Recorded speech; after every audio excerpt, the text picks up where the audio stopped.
And welcome back to civil Gyan. आप सभी का सिविल ज्ञान में स्वागत है। आज हम करने वाले हैं एसएससी जेईई के प्री वाईक्यू जो कि 2022 में आपका हुआ था, जिसमें हमने 2 क्लास कर दी ऑलरेडी, जिसमें 30 क्वेश्चन तो डिस्कस हुए थे। अपना आगे के क्वेश्चन हम यहाँ पे डिस्कस करने वाले हैं। यहाँ पे देखेंगे भैया, जो पहला क्वेश्चन आपका है जो कि फुटिंग से संबंधित क्वेश्चन आपका है, इसको देखना है कि किस तरीके से जो आपका ये रहने वाला है, उसमें क्या करना है।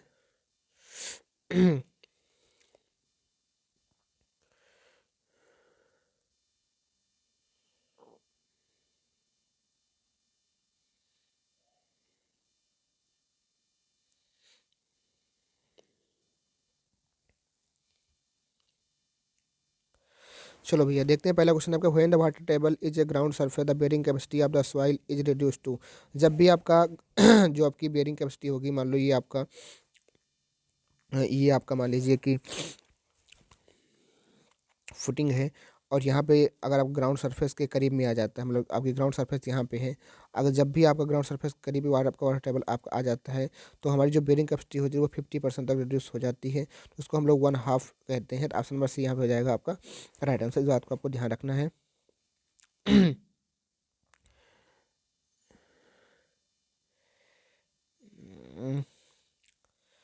चलिए बढ़ते हैं अगले क्वेश्चन की तरफ।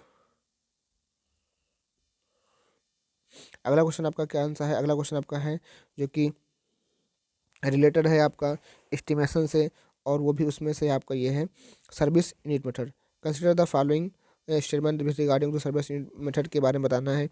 इसमें क्वेश्चन कह रहा है कि the estimation prepared by this method vary considerably according to type of construction and standard of finish.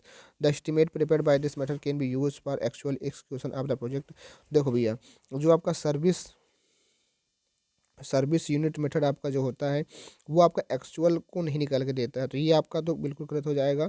इसमें कह रहा है कि according to type of construction, ये आपका सही हो जाएगा। तो आप नंबर यहाँ पे जो आपका सही होने आएगा वो स्टेटमेंट 1:2 हो जाएगा, और स्टेटमेंट आपका सेकंड इज फॉल्स रहने वाला है। इस बात को आपको ध्यान रखना है। ठीक है, बढ़ते हैं अगले क्वेश्चन की तरफ।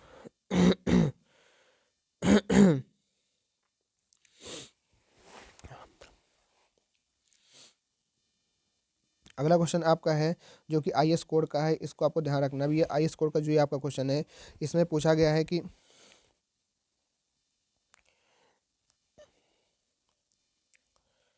जो है पूछा गया है कि एज पर IS code 383 passing percentage of fine aggregate under the zone 4 from in IS code 600 micron.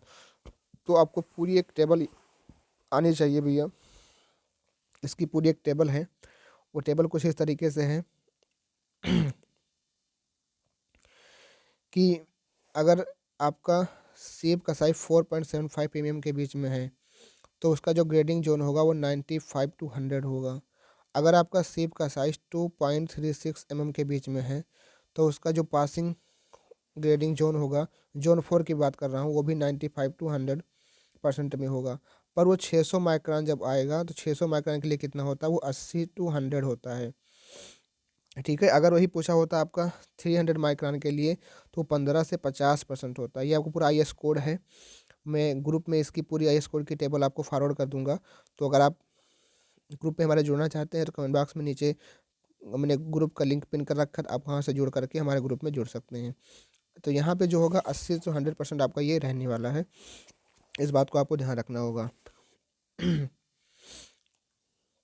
ठीक है, ऑप्शन नंबर जो आपका हो जाएगा 80 to 100%। बढ़ते हैं आगे।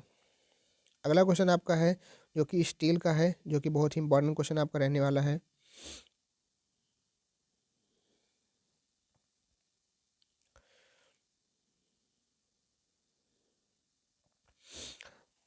इसको हम लोग रेडी करते हैं एज पर।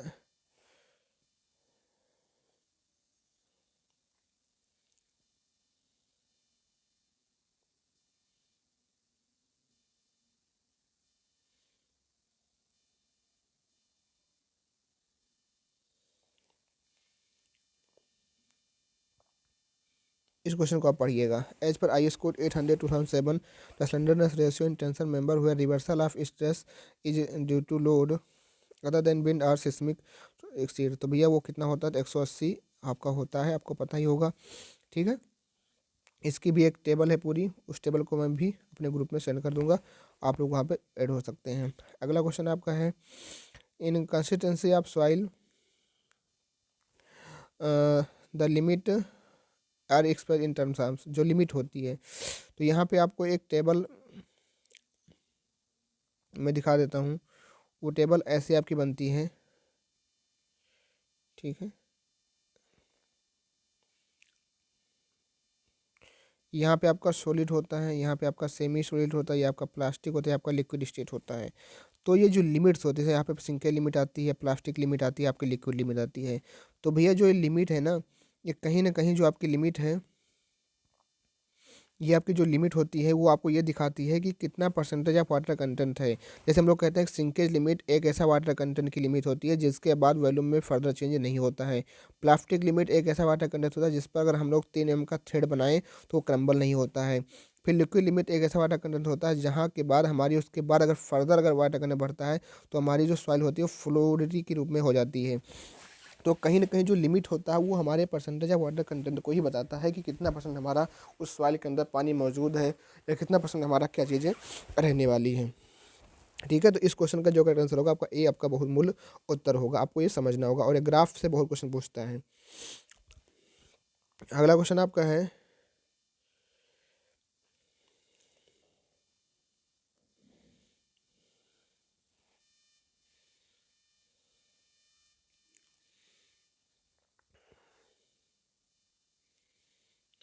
कि during maintenance of track which are the following problem can be corrected by tightening the fish bolt properly. तो आप सभी को पता है कि आपकी जो रेल्स होती हैं ये आपकी, ठीक है, रेल्स होती हैं।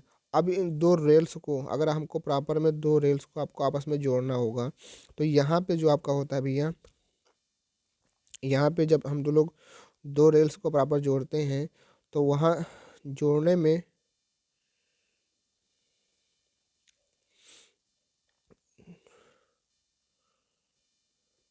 तो दो रेल्स को आपस में यहाँ जोड़ने पे यहाँ पे आपकी जो है एक फिश प्लेट लगती है, ठीक है, दोनों साइडों से, और उनके बीच में बोल्ट भी लगता है, तो एक फिश बोल्ट भी होता है। तो अगर ये दोनों चीज़ ना की जाए तो यहाँ फिश प्लेट ना लगाया जाता तो हो जाता है उनका बकलिंग हो जाता है। बकलिंग कैसे होता है, मान लो ये आपकी ये है रेल, तो आप देखोगे फिगर में ऐसे ऐसे बकल कर जाती हैं, ऐसे रेल्स जो होती है बकल कर जाती हैं। तो उन बकलिंग को हमको रोकना होता है, उसकी प्रॉब्लम को करेक्ट करने के लिए हम लोग जो है टाइटनिंग करते हैं जो फिश बोल्ट होती है उनको प्रॉपरली तरीके से। तो 20 का यहाँ पे हो जाएगा राइट आंसर, इसका करेक्ट आंसर सी आपका हो जाएगा, राइट आंसर यहाँ पे रहने वाला है। नेक्स्ट क्वेश्चन जो आपका है वो आपका क्या रहने वाला है, वो आपका भैया कि the moisture content at which specific amount of compaction produce maximum dry density known as. तो ये आपको पता है कि आपका कॉम्पैक्शन चैप्टर से आपसे क्वेश्चन पूछा गया है। यहाँ पे भैया क्या होता है ना कि आपको एक ये कर्व पड़े होंगे गामा डी और वाटर कंटेंट के बीच में, तो ये कर्व कुछ इस तरीके से बनता है। तो यहाँ पे क्या होता है कि आपको एक ऐसा वाटर कंटेंट प्राप्त होता है जिसको हम लोग OMC कहते हैं, या उसको हम लोग कहते हैं ऑप्टिमम मॉइस्चर कंटेंट। तो कहा जाता है कि ऑप्टिमम मॉइस्चर कंटेंट वह अनुकूलतम जलांश होता है जिस पर हमको सॉइल की जो डाई डेंसिटी होती है, जो हमारी डेंसिटी होती है वो गामा डी जो होती है वो मैक्सिमम प्राप्त होती है। क्या प्राप्त होती है, मैक्सिमम गामा डी हमको प्राप्त होता है। तो कहा था वह हम अनुकूलतम जलांश जिस पर हमको सॉइल की गामा डी मैक्सिमम प्राप्त हो वो हमारी OMC कहलाती है। तो यहाँ पे जो ऑप्टिमम मॉइस्चर कंटेंट आपका होगा ऑप्शन ए जो होगा आपका राइट आंसर होगा। तो कॉम्पैक्शन में कहा जाता है कि जैसे जैसे हम लोग कॉम्पैक्टिंग इफर्ट को बढ़ाते हैं आपको कम से कम, अगर मान लो यहाँ पे हम कॉम्पैक्टिंग इफर्ट को बढ़ा दें, अगर हम लोग कॉम्पैक्टिंग इफर्ट को बढ़ाएंगे तो हमारा जो ग्राफ होगा, हमारा जो ग्राफ यहाँ प्राप्त हो रहा है वही ग्राफ हमको यहाँ प्राप्त होने लगेगा, और वो भी मैक्सिमम कि कम अनुकूलतम जलांश पे। तो कभी कभी क्वेश्चन ये भी बनता है क्या कॉम्पैक्टिंग इफर्ट को बढ़ाने पर क्या इफेक्ट पड़ता है। तो भैया अगर जैसे हम लोग कॉम्पैक्शन के इफर्ट को बढ़ा देते हैं तो हमारी जो गामा डी होता है वो हमको मैक्सिमम से मैक्सिमम प्राप्त होने लगता है। ठीक है, बढ़ते हैं अगले क्वेश्चन की तरफ। अगला क्वेश्चन है आपका, तो इसका आपने देखा कि यहाँ पे ए आपका आंसर राइट होगा। ठीक है, calculate the sound pressure level. अगर हमको साउंड प्रेशर लेवल निकालना हो तो उसके लिए हमको क्या करना होगा, उसके लिए भैया हमको निकालना होगा, एक फार्मूला होता है कि sound pressure level in decibel में जो फार्मूला होता है वो हमारा होता है कि 20 log P/K पी नॉट का स्क्वायर, जहाँ पे पी क्या आपका है, पी तो आपका साउंड का प्रेशर है जो आपको दे रखा है, और पी नॉट क्या होता है, ये रेफरेंस प्रेशर होता है जो कि होता है 20 माइक्रोपास्कल। कितना होता है, 20 माइक्रोपास्कल।